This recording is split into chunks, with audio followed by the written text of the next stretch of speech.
right, the playoffs are in full swing, and the biggest questions tonight are who's playing?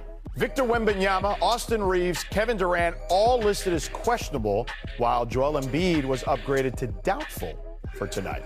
And with that, we have our senior insider, Shams Charania, joining us here on the show. I'm George Sedano, in for Malika Andrews today. Shams, tonight could certainly be determined by who plays, starting with the literal biggest question tonight in San Antonio. What's the latest on Victor Wembanyama's concussion? George, I'm told Victor Wembanyama participated in shoot-around this morning in Portland, and this is literally just going to come down to whether Wemby can clear concussion protocol in time. It's been just over 66 hours since he entered concussion protocols, but there are strict guidelines. He has to pass neurological exams. He's got to exert himself physically. He's taken positive steps. He's checking boxes. And the reality is, you know, if Wemby is traveling with the team, he wants to try to play either in Game 3 or Game 4. When you look at the Lakers-Rockets series, Austin Reeves is on his way. He's getting closer to coming back from a grade 2 oblique injury. My understanding is Austin Reeves is trying to play in Game 3 tonight. If not Game 3, then Game 4. He started on-court work in the last several days. He's progressed through it. There's been no setbacks. So you think about the timeline that Austin Reeves had earlier this month, 4 to 6 weeks. He definitely has a chance to beat that by a hair. Elsewhere in this series, Kevin Durant, we know he missed Game 1 with a knee contusion. I'm told he suffered a sprained ankle with just over 7 minutes left in Game 2, and he had some swelling in that ankle on Thursday. That swelling has gone down today. He is hopeful, and of course he's going to try to play here as the Lakers are up 2-0 in this series as it shifts back to Houston. And then in the Eastern Conference, we have an injury in the Celtics 76ers series that we all know about to a big man. That's Joel Embiid. He is listed doubtful. We know he had surgery for appendicitis about 2 weeks ago, but it is up in the air whether he's going to be able to play or not. I'm told he participated in 76ers shoot-around this morning. He had some treatment this afternoon, and then he's going to see when he gets to the arena, is he going to be able to warm up to try to play? It's a 1-1 series. You know Joel Embiid wants to try to give it a chance if he can, and he's healthy, whether it's tonight or in Game 4. Appreciate the info, Shams. Thank you so much. All right, let's get to what we do know. Shanae, what's your best Hawk impression? Is it better than that? Favorite voice, girl. Was that good? No? Pretty good. All right, let's head to the A, okay? CJ McCollum and company. Here he is going to work right away, Shanae. One of the shiftiest players in the NBA. Some things are seasoned in time, and he's saying, ain't no way he can guard me. Well, that is a fact at this point. I mean, they traded Trae Young, and they got back a guy who's doing his best Trae Young right now. Yeah. True. No doubt about it. And look, the Hawks were just on fire here to start this game. Here's a corner shot there from Nickeil Alexander-Walker. They were just a step faster. Yeah. Period of this game here, certainly in that third quarter there. Now, deja vu, we've seen this before. Here come the Knicks, though. Good minutes from Deuce McBride. Good minutes from OG Anunoby, knocking down threes. Those are the most important shot for them. But that block right there was huge. Yeah. And then this is an even better reset. Anunoby was insane in this game. He gets the loose ball there off the block. But Anunoby, the kick out here. McBride, another three. And then you started feeling maybe it's New York's time. Maybe they can I thought they were back. after that shot. That's when I thought they got it. Now Brunson goes to work. Not The this spin, shot. Not the this hoop, shot. and the horn. Knicks looking for a fourth 18-point comeback in the last two postseasons. Next play, though, Jalen Johnson drives to the rim, gets denied, but gets it back. Stayed with it, the hustle of the Hawks. All right, so here, let's take a look at this last play. What are you seeing here, Chanae? I'm seeing that Quinn Snyder was in his bag. He kept the best defenders away from the play so that C.J. McCollum could get downhill and get to his kill spot. Look who's There it is. defending that play, though. Yeah, by design. Smart move. guy on him. One guy. He just did this to you last game. Yeah. The Knicks have one more shot here. Brunson tries to get it to Hart, can't get it. Here come the Hawks, and this will be it. Tough look. That's how they should have defended CJ. A lot of white jerseys there. A lot of white jerseys. Yeah, Kuminga and Alexander Walker there to come up with the loose ball. The Hawks become the first team to win consecutive playoff games by exactly 1 point since LeBron James's Cavaliers did it back in 2006 in consecutive overtime wins over the Wizards. C.J. McCollum, who had both game winners for Atlanta, spoke after the game. I'm comfortable with failure, and I'm comfortable with success. I've played for a long time. I really cherish the game, and I know I'm closer to the end than the beginning. So I think for me, it's just about maximizing each day, maximizing your talents, and just really working. I think that the team has a huge faith and belief in me and my talent and my ability, and I think they appreciate my approach. And I think, for me, throughout the game, down the stretch, whatever coach draws up, I'm living with it. Like the way we fought back, but there's a lot of things that go throughout the game that myself can be better at, and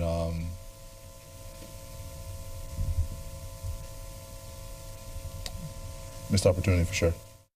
Tough loss for the Knicks for sure. We're joined here at the desk. You already heard Chiney Ogwumike, Ramona Shelburne, Bobby Marks, George Sedano in for Malika. So, Ramona, how do the Hawks have a 2-1 lead? Well, they're playing fast. They have an identity out there. They've been playing great in the second half of the season. And I think the Knicks look like a team that expected to win this series. When you fall behind, you kind of know you can come back because you've got guys like Jalen Brunson. You've got OG Anunoby was playing great, but you can't fall behind against a team like this. It reminds me a little bit the way the Hawks are playing, of the way the Minnesota Timberwolves are playing. Long, athletic, fast. There's Kuminga. I mean, every time in Golden State, they're probably watching this going, oh. But they have an identity, and the Knicks right now don't. And I think that's the difference in this series. The New York Knicks are experiencing, unfortunately at the worst time, a regression, especially a number of their stars are regressing. Meanwhile, the Atlanta Hawks are having a renaissance behind C.J. McCollum, who has been phenomenal. And there are a couple of plays where we can break this down the stretch where he has been the clutch player, where people thought it would be Jalen Brunson. Here, he's been cooking 81 points through 3 games. So what do? You send the double team, but he's not panicked. Again, you heard him in the press conference. He's poised. He's going to get to his spot, put on the brake, skirt. Look how much room he created to knock down this shot with under 3 left. But let's talk about the actual shot, because again, the best defenders were off and out of the play. Here, you got to pressure the ball to make this at least difficult and get CJ moving from behind. Nice little butt screen by coming, and then you go downhill, and then you have a small person. So all he has to do is elevate to knock down the most important shot of the game. I love this play from CJ McCollum. A lot of people sort of looked at the Atlanta Hawks and said, what are they going to do the second half of the season? Where they bet on defense, they bet on CJ McCollum being a true leader, someone who's formerly been the president of the NBPA. And then now moving forward, you bought time for a big signature game from a guy like Jalen Johnson too. So they've been sort of like easing their way in behind the leadership of CJ. That's the first time I've ever heard butt screen, but also accurate. But great. So we say it all the time. Have you heard butt screen? I've heard that. Yeah, butt screen. If you got it, you might as well use it. You know what I'm saying? You got it, use it, no doubt. Hawks are soaring. The Knicks seem to be drowning at the moment, Bobby. But what do you make of their lineup situation at the moment? Well, there's a lot. Every game is kind of different, right? As far as different strategy, different adjusting lineups. I think for New York, their core 5, which includes Mikal Bridges, we didn't see him in the fourth quarter down the stretch here. And I think when you look at it here, this was something that stood out. Minus 11 with the starters here. And what Mike Brown did, he put in Deuce McBride. And we saw McBride guard C.J. McCollum at the end. We can debate as far as if that was the right move here. And now look at that. Plus 24 with the other players here. And I think that's something that we're going to have to keep an eye on when we get to Game 4, is if we see more McBride and less Bridges here. But, I mean, there's a lot of things that went wrong for New York. 10-0 in the third quarter for transition points. There was a big stretch there.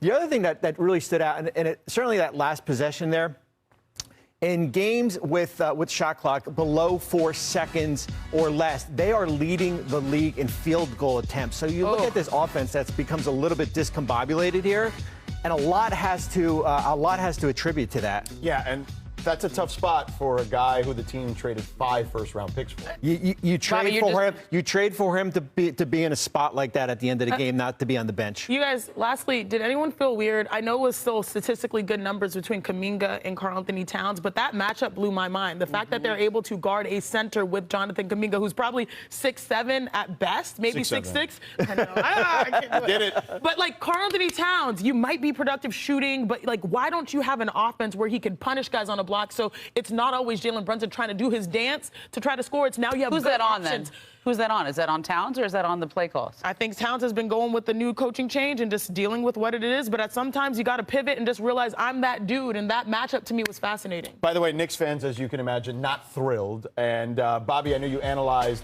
the lineups. Ben Stiller also not thrilled with the lineups, as we see here as he tweeted. So All right, coming up, from bold words after Game 2 to backing it up, Jaden McDaniels versus Denver and how he is reigniting this rivalry again for Game 4. And everything in Spurs Blazers could come down to one question. Is Wemby playing? The twist, that might not be what decides Game 3, actually. Plus, imagine hitting a 3 in a playoff game and finding out your brother just went top 10 in the NFL draft. Cavs' Jaylen Tyson joins us next on that surreal crossover moment. Oh, cool.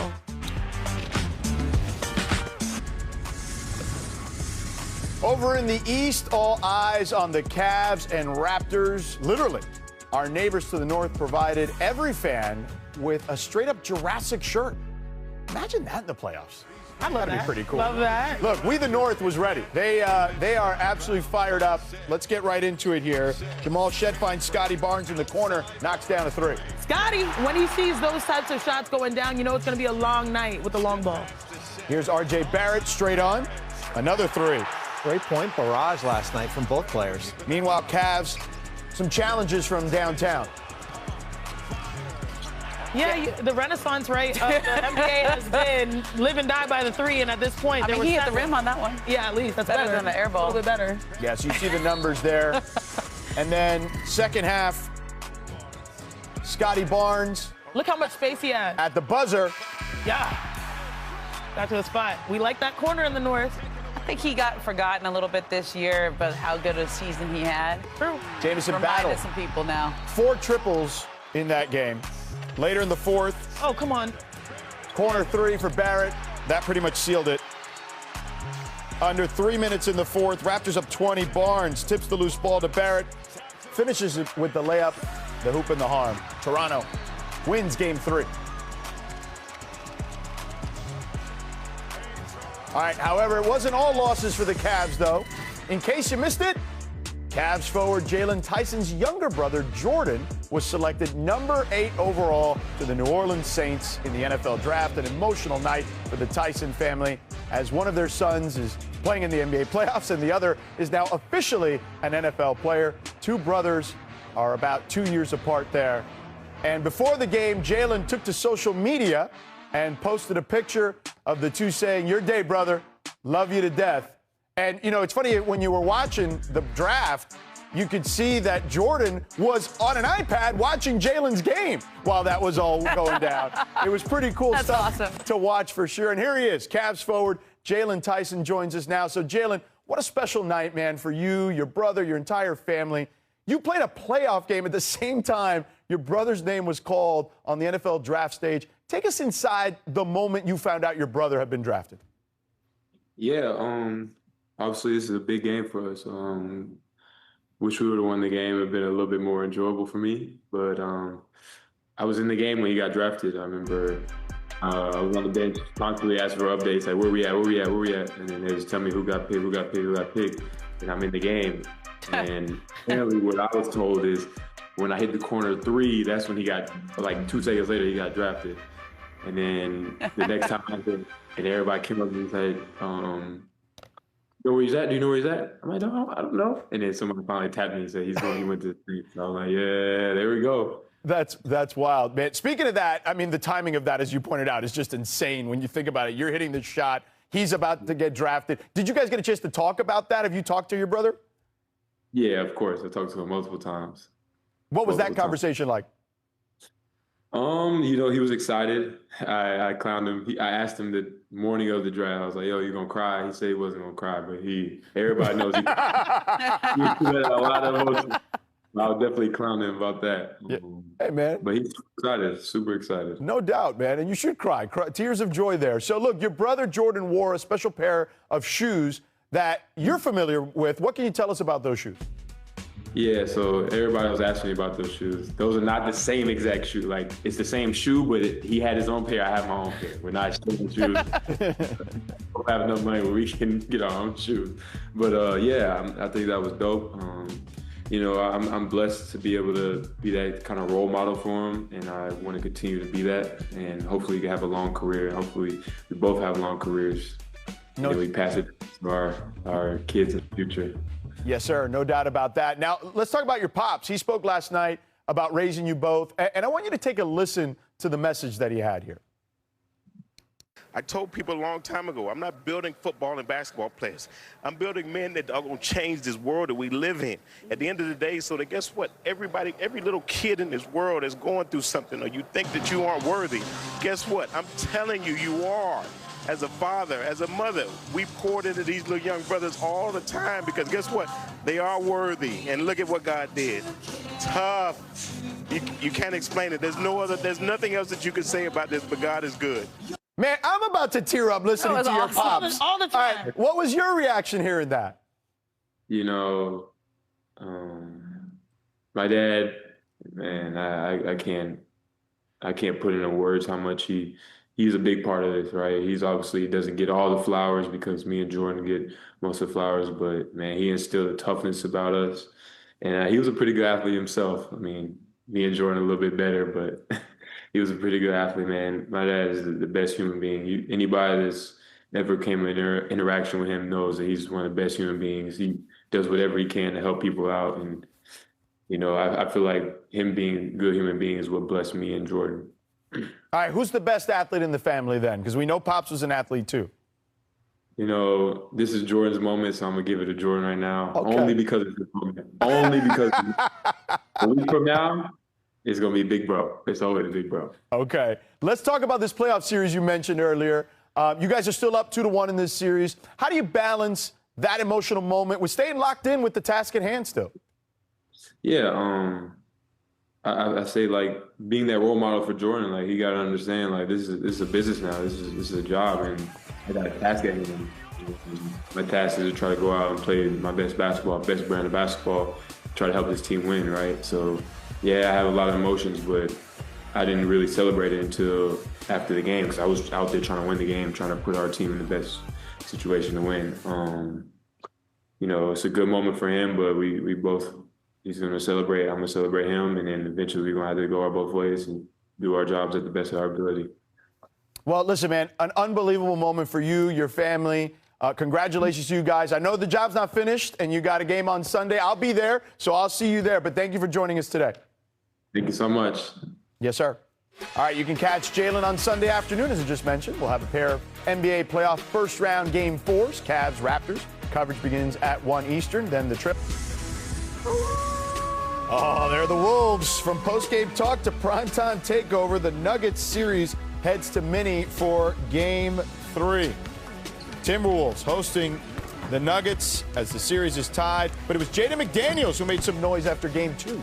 Go out for Jokic, Jamal, all the bad defenders, Tim Hardaway, Cam Johnson, the whole team. Like, just go at it. They're all bad defenders. Yeah, they're all bad defenders. And McDaniel backed it up here, Chene. Oh, he didn't just back it up. He backed it up in a big way, getting the steal and getting the flush. And then I love anyone that works hard on the offensive boards, snatching that with one hand and putting it back in. He was making a statement. He said it before the game, but he absolutely backed it up, as he said. Listen, those guys hang around with Anthony Edwards. Jaden McDaniels is one of his best friends. Nas Reed, those guys, they all train together, and I think some of Ant's cockiness rubbing off on him in a good way. And it rubbed off on Rudy, too, because you see him there on the Joker, a finish on the other end by Julius Randle. Rudy's been possessed since he finished 4th in Defensive Player of the Year voting. Yeah. Took that personally. Jokic was held to 7 of 26 shooting, 27%, and 7 of 21 with Gobert as the primary defender. Elite defense by the 4-time Defensive Player of the Year. Late in the 4th, Wolves running away with it. McDaniels on the drive. Come on. Slams it again. Elevator. This is one of the best dunks you will ever see. That live, baby. Look at these people going insane on that dunk. Here's McDaniels after the game after they took a 2-1 lead. Just playing Denver really motivates us. That's enough for real. Just playing against them, we don't really care what they say. Just the number and the name across their chest make us play like this. Jokic finished Game 3, as I mentioned, shooting 7 of 26. That's the fewest made field goals in a game with at least 25 attempts in the Joker's NBA career, regular season or playoffs. Overall in the series, Jokic is shooting 31% when guarded by Rudy Gobert. So, Chene, how worried should Denver be here? On a scale of 1 to 10, I'm going to give it a solid 7.5, almost 8. They should be worried because the Timberwolves have stolen all momentum, and also it's almost like superpowers. Rudy Gobert is stealing the superpowers away from Nikola Jokic in some ways. We've seen him defended at a high level. 13 for 40 is what he's held Nikola Jokic to, shooting in 4 of 19 from 3. We're looking at that 33%. Also, this is contagious because overall for the Nuggets, they shot their worst percentage last night, 34% as a squad. So when Jokic is being defended well, that affects everyone else's ability to get a shot. Now, I know that there's a big factor, no Aaron Gordon as well. That impacts what they're able to do offensively, but you have to give credit to Rudy Gobert. It is a tall task. It is not easy to guard Nikola Jokic, and he had to take a lot of shots to be productive and get to his normal numbers. Speaking of Aaron Gordon, we all think of him as a great defender. He's great at finishing the ball, but he's a great ball handler, too. And I think they're really missing him as an outlet, as a secondary ball handler, because Minnesota is able to put so much pressure on Jokic and Murray. Jokic looks worn down. Like he just, like, his shots are short. I was checking with people around. I go, is Jokic okay? Is he hurt? Like, because I've never seen him shoot like that. Jamal Murray looks like that physical pressure is wearing him down a little bit in this series. Why? Because that man in the red hat is not out there. Aaron Gordon is a phenomenal offensive player. They're plus 5.4 differential offensively with him, and the net rating is 12.7 better with him out there. I mean, that's not just missing Aaron Gordon's leadership, and he's a they're big missing piece. him everywhere. Yeah. A year ago on this Friday, after Denver had lost Game 3 in Los Angeles against the Clippers, got blown out, I said I was concerned about Denver. I'm really concerned about Denver right now after losing Game 3 to Minnesota for a couple of reasons. The Aaron Gordon injury, no Peyton Watson. They're thin on their wings. I talked to a scout yesterday morning as far as what are the keys for Minnesota against Denver. Make Jokic and Murray work defensively here, and don't be content on settling for shots. And that's something that Minnesota did effectively last night. And 7.5. Where you at? 8.5. Oh, okay. Can I get a 9.5? No. This is a former champion, and I covered all those games last I know, but they come back different now. I They feel also different. got Jalen Pickett. Let's see if they put another ball hit. Hey, they're doing it again tomorrow night on ABC. We'll have Game 4 between Denver and Minnesota at 8:30 Eastern, 5:30 Pacific. Ernie, Kenny, Charles, Shaq, tip-off coverage at 8. They'll also be back at 11 Eastern, 8 Pacific to break down this game and other games on the schedule. All right, before we flip to tomorrow, we still have some big news on tonight as we continue to track the status of Victor Wembanyama. The Spurs star suffered a concussion in the second quarter of San Antonio's Game 2 loss. That leaves him questionable ahead of a pivotal Game 3 in Portland tonight. Michael C. Wright now joins us here. So listen, Michael, what's the latest on Victor? Well, the latest is Victor is definitely progressing through the process. We saw him this morning in shoot-around, and let me tell you that the part of the process is a return to exertion process, okay? That starts out as stationary bike riding. It elevates to jogging, and then it goes to agility drills, and finally, the last part of that is non-contact team drills. Now, I can tell you that they kicked us up out of shoot-around way earlier than normal. They said, you ain't got to go home, but you got to get up out of here. And then one of the team spokesmen said, you could probably guess why. So it sounds to me like he might be going through that last part of the return to participation exertion process. And so even if he's cleared, though, I must note that the San Antonio Spurs typically err on the side of caution with all their players, especially like a guy like Victor Wembanyama, because they see him as a franchise cornerstone that's going to be around here for the next 15, 20 years. Now, certainly they always are a team that moves with caution for sure, and particularly with him over his time there. But let's talk about the rest of the team. Let's just say, for example, he doesn't play. How do they potentially look at this matchup now? What changes for them? What does that team look like if he can't play? Well, De'Aaron Fox said that, hey, we are a very good team with Victor Wembanyama, but we are preparing to play as if we don't have him. You know, Luke Cornett, he's the guy that will be filling in for Victor Wembanyama if he can't go tonight. And Luke Cornett said, hey, I'll just be getting a few more minutes. I'll be a little bit more tired than I'm used to being. But the San Antonio Spurs, they've done this before. They're 12-6 in games without Victor Wembanyama, and they played the Portland Trail Blazers 3 times this year, and Victor didn't play in any of those games, and they finished with a 2-1 record. Even if you go back to Game 2, look, the Spurs were up with 8.5 minutes left to go, and they gave up a 14-point lead. So the Spurs know they're plenty of capable of performing without Victor Wembanyama. Michael, thank you so much, man. Appreciate it as always. All right. So, Chiney, the Spurs had a good record this regular season without Wemby, but these are the playoffs. So what's different now? Who's got to step up? Let's take a look at the Spurs world with and without Victor Wembanyama. San Antonio, there's some hope because you still win games. You see those 12 wins without Victor Wembanyama, you can still win a game against the Portland Trailblazers. But most importantly, without Wemby, you will need someone to change the game. Enter De'Aaron Fox. He is someone who is a two-time All-Star, an All-Star this year. He's second in scoring on the team. He's a former Clutch Player of the Year in 2023, and he also once led the NBA in steals. I have a need. The need is for speed. That is his specialty. 9 seasons in the NBA. And when he uses his speed to his advantage, it really creates for others. First, here's a pick and roll. He rejects it. Now, most players would just simply take the floater. The hands are down, but instead, he could also have an option to dump it over to the dunker spot or the opposite side for the post, or you can have a kick out. So his speed and his ability to read these pick and rolls allow multitudes of options. He's going to have to knock that down consistently. But again, I talk about how good he is north and south. When he sees an opportunity to get to the lane, he just turns on the jets. The defense will have to react here, and instead, now, defensively, you're in a scramble and you have to make tough decisions. Boom, he blows by everyone. Nice little dump off. When we talk about Cornette, that was a cool play. But Luke, how good has he been? I told you in 2023, the Clutch Player of the Year, where ever since he entered the NBA, he scored the 4th most points in the clutch time. That's a good company to keep. DeMar DeRozan, Nikola Jokic, LeBron James, and De'Aaron Fox. Awesome stuff, Chiney. Now, on the other side of the coin here, we have a developing story out of Portland. Ramona, what can you tell us? Well, yesterday at practice, Tiago Splitter was asked about that man, Damian Lillard, our three-point shooting champ, and the Blazers put up the little googly eyes as we saw that. And Tiago Splitter was asked, is there any chance that he comes back? And Tiago said, probably not. In other words, that wasn't a no. I mean, probably not. But from what I understand, Dame is theoretically could play. He's ready to play. Nobody wants him to come back from this Achilles right now. He's trying to get ready for next season.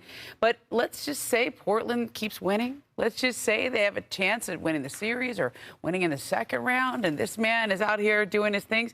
Then I think that conversation gets a little more interesting. So probably not. I think Tiago Splitter chose those words carefully, and I think that's right on. But from what I understand, it's not a no. That's crazy. Interesting. That's huge. We'll keep eyes on Dame time. We'll see that. But it's time for us to move on here. Year 23 for LeBron, and he's still doing this. We go to the top of the top, man. The best Bron playoff dunks of all time next. Keep it locked. You're watching NBA Today. I'm here for a good time, not a long time, you know. Here he comes the other way. There's your first James jam. Can I stand up and light a match? Way up, I feel blessed. Way up, I feel first step, reverse dunk. He still does that, by the way. I don't even know what that was about. I gotta sit the hell down somewhere. I gotta sit down somewhere. Blessings on blessings on blessings. LeBron James with the dunk of the playoffs so far. Well, wild at age 41, he's still doing this, man. It's crazy. So we needed to break out top of the top, best LeBron playoff dunks of his career. We had 294 games to choose from. Oh, my goodness. So we'll start off with LeBron and the Cavs taking on the Bulls. One-handed monster slam right here. Cavs win in 5 for the first round of the East. He was 20 years old then. Now listen to Kevin Harlan on this one against the Celtics. Posey will defend. Oh! LeBron James with no regard for human life. Yes, and it's true. Yep. LeBron with the insane poster. 23 years old there. Now 2018. Look at this. Oh, my gosh. In the finals against the Warriors. So cut that ball through the rim. It's like a horse shot. All right, now let's go to the Heatles era. All right, Heat taking on the Bulls in the Eastern Conference semis. LeBron goes up with the one-handed poster. Oh my gosh. Heat win in 5, by the way, in 2013. Now LeBron taking on the Mavs in the finals. The slam off the rebound there. I love how he stands straight up and goes, what is it, Dragon Ball Z? Super Saiyan? Yeah. Here he is against the Sixers. One-handed. Up there. It's like he paused midair. Let's watch him glide. Gliding. There goes the Super Saiyan. Yeah. The Lakers era, though, they should feel pretty good right now, too. They're up 2 against the Rockets. Bubble. But he's also doing his thing here. Look at this poster. Oh, man. Oh, poor Wes. Yeah. Oh. Yep. Future teammate. He was also on the team today. Ooh, Ooh, reverse. And this one against the Grizzlies. That was clean. None of these have impressed Bobby Murray. I thought the other the other day. Tuesday night. Listen, Tuesday night was the best one. There it is, Bobby. There it is. Maybe it was coming right at me. I was sitting right there, right in my living room. So the Lakers should feel pretty good. They're up 2-0, as we mentioned. LeBron is a perfect 24-0 in a series when he leads 2-0. That's, of course, the most in NBA history. On the flip side, Kevin Durant, his teams are only 1-5 when going down 0-2. The Lakers have been throwing double teams at KD all series, and Jabari Smith says he needs to figure it out. It's on him to find ways to get himself involved and get to his spots without excluding double team. Just because he's getting double team, we still need him to, beat KD. So, there's still ways around it, and we got some fixes to it, and we're gonna be better next 2 games. 2-0 is nothing. We've all kind of been there before. I know I have, and things flip quickly in a series, but stay aggressive and confident. So Ime isn't worried, but Kevin Durant did have 9 turnovers in game 2. So Bobby, how do they turn this around? Well, I think you just hit on it. During that stretch in March when they were really struggling, 7th most points off turnovers allowed.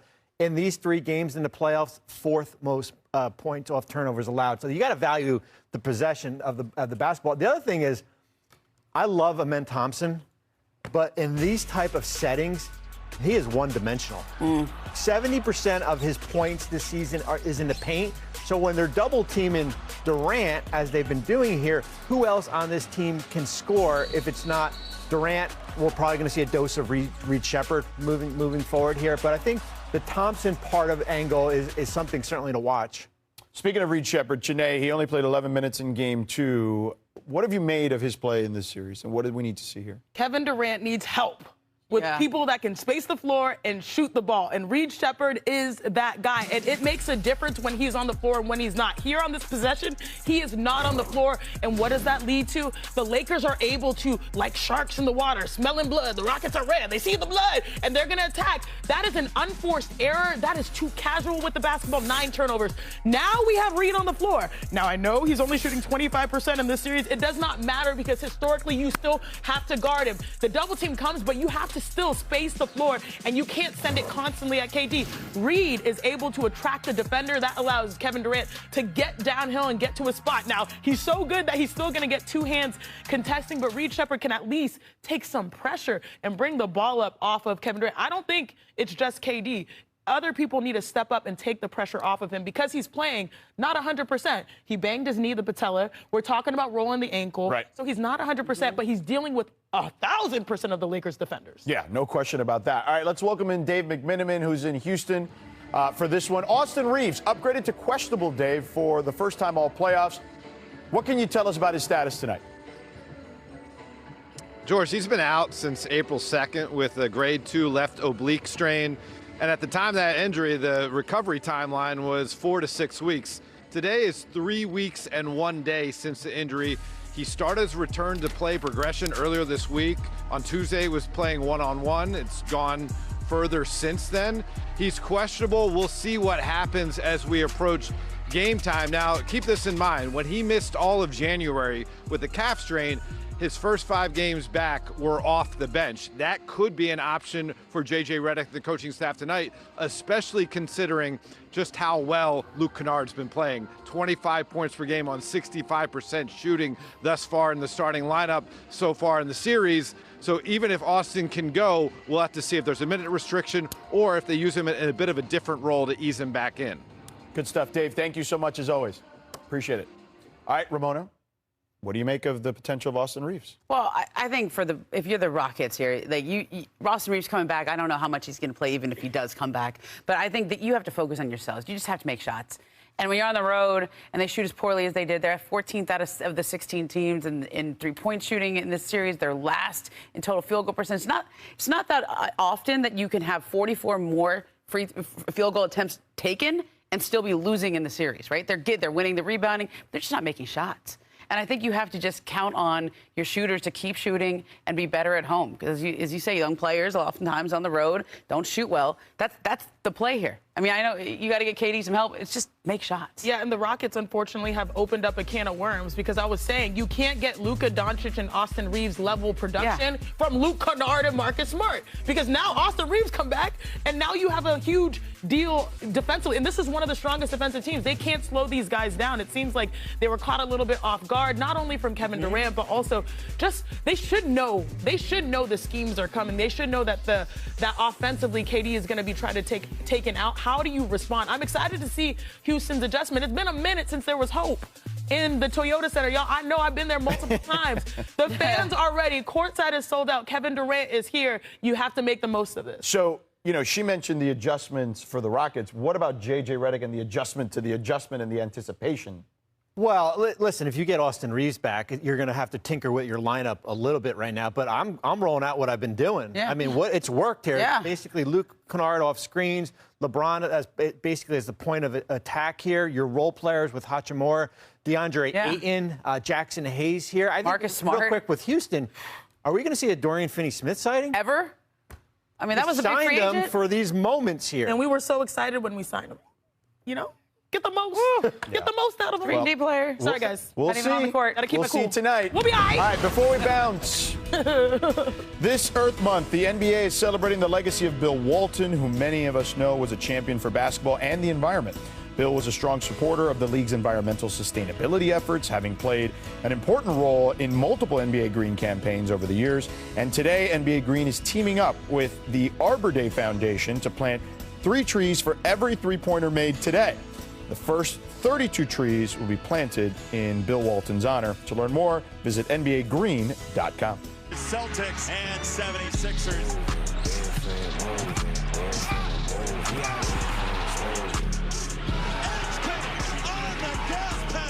Edgecombe, he has been surgical tonight. Act like I don't know days. I want the whole loaf, I don't want no crumb. I'm trying to ball, hell yeah, I want it all. We come from none.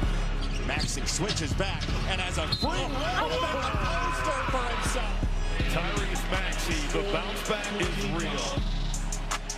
The Sixers responded in a big way in Game 2, and tonight the big question will be whether Philly will get their former MVP back. Ramona, what do you know about Embiid's status? Well, he's trying to get back in play, right? And he's trying to come back from this appendicitis that he had, and it's a tough timeline here.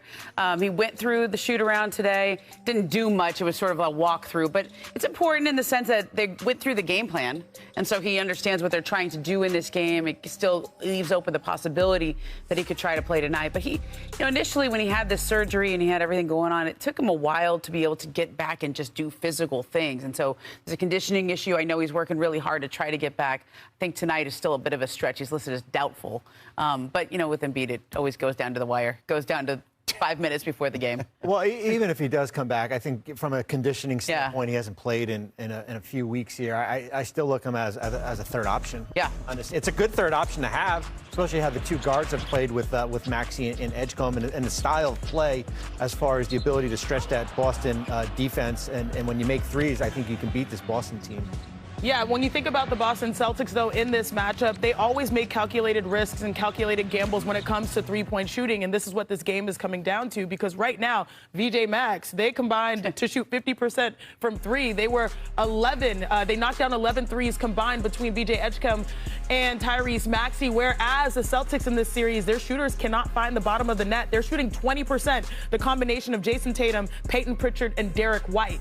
That is not good at all, and you see those two right there at 22. You add in Pritchard, that's 20%. So overall, if they knock down shots and keep the Sixers from shooting threes, they will see themselves in the winner's. Okay, look, that game is tonight. But Sinead, what day is it? Friday. Yeah, so it is time to I love this game. Everybody's favorite game. Go, Who said that? We look at a bunch of quotes that caught our attention. We ask our esteemed contestants who said that. Sounds good? Yeah. All right, here's our current standings. Yes, I'm not at the bottom. Ramona, undefeated. Yeah, Still one. undefeated. Today, 500. Yeah, I'm cool. Bobby, not so much. Well, the one is when I cheated. So.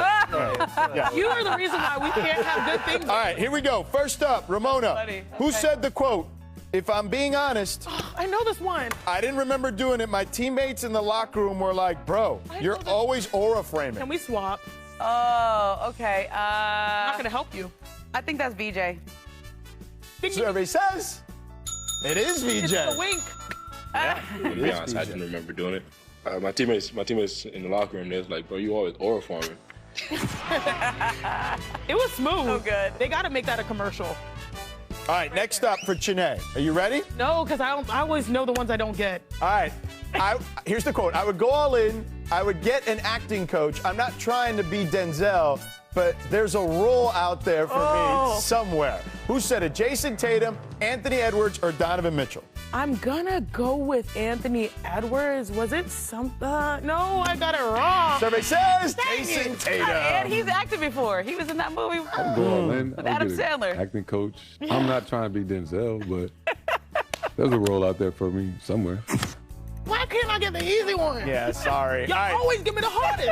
Here we go. For Bobby, who said this? I think it's delusional. I think it's delusional confidence. He believes he's a Hall of Fame quarterback or a pitcher or somebody. Was it A, Julius Randle, B, Chet Holmgren, or C, Dylan Brooks? Great. This is not an easy one here. I don't know it, but I have a good guess. I'm just going to flip a coin here. I'm going to say Chet Holmgren. If y'all get it Chet Holmgren is correct. That's how we got to do it. Oh, wow. I Delusional thought it was confidence. okay. You know, he believes he's a Hall of Fame quarterback or pitcher or somebody. So you give everyone the easy questions and I get the hardest one. Chiney, I'm happy for my teammates. you're under 500 again. I'm so sorry. Did I win again? Did I win? That just made my It was weekend. good while it lasted. You're almost at 500 now. All right. Chiney, are you okay? No. I'm too competitive. But at least I ain't last. That's a Stanford in you. At least I ain't last. You aren't last. Bobby is still, although by percentages, I don't know, You it's need to close. get one more right. Yeah, it's close. And we'll be You up did win today. It's so. close. All right, we're done here. Honestly online, so. Yes. For Chiney, Ramona, and Bobby, I'm George. Have a great weekend. Well done, teammates.